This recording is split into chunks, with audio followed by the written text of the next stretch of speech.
Sir, आमच्याकडे एक महिला आलेली होती एक ग्रामीण पोलीस स्टेशन मार्फत.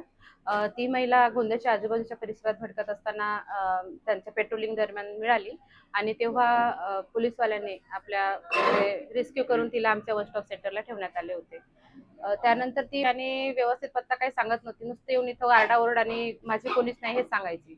तिच्याकडून 2-3 दिवस राहिल्यानंतर माहिती काढून घेऊन तिच्या गावाचं तिने नाव सांगितलं आणि त्या नावाच्या आधारे पत्ता काढून आम्ही तिच्या घरापर्यंत पोहोचलो आणि तिच्या घरच्या लोकांना इथे बोलवून घरच्या लोकांच्या स्वाधीन करण्यात आले.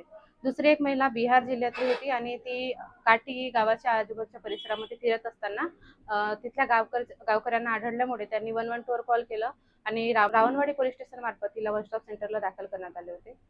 इथे आल्यानंतर ती नुसती रडायची. तिला जेव्हा माहिती विचारायचा प्रयत्न केला तर फक्त ते माझं कोणीच नाही, माझ्या मुलांना कोणीतरी चाकू खुपसून मारलं आहे, मी एकटीच आहे असे सांगायची. 2 दिवस इथं ठेवल्यानंतर तिला हळूहळू विचारपूस सुरू केले. त्यांनी तिनं आपला बिहार गावचा म्हणजे ॲड्रेस दिला आणि त्या आधारावर तिच्या फॅमिलीपर्यंत आम्ही पोहोचलो.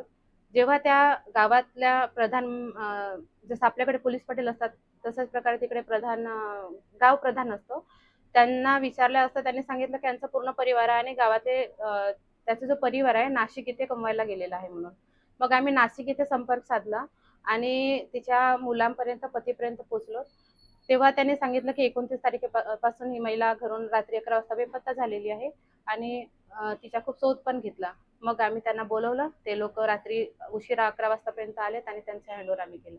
तर आमच्याकडे 24x7 सेवा कार्यरत असतात. तिथे सर्व कर्मचारी असतात आणि कोणत्याही वेळी कोणत्याही पद्धतीची महिला आली असली तरी आम्ही इथे तिला सर्व सोयी सुविधा पुरवतो. टिफिन वगैरे, खाण्यापिण्याची, नाश्त्याची सर्व व्यवस्था इथे केली जाते आणि माननीय जिल्हा महिला बालविकास अधिकारी आणि परिवीक्षा अधिकारी यांच्या मार्गदर्शनाखाली वन स्टॉप सेंटर 24x7 चालू आहे आणि अशा पीडित महिलांसाठी तसेच जे घरेलू समस्याग्रस्त आहेत, घरेलू हिंसाचार संबंधित काही महिला आहेत, अशा महिलांचे निराकरण या सेंटर मार्फत केले जाते.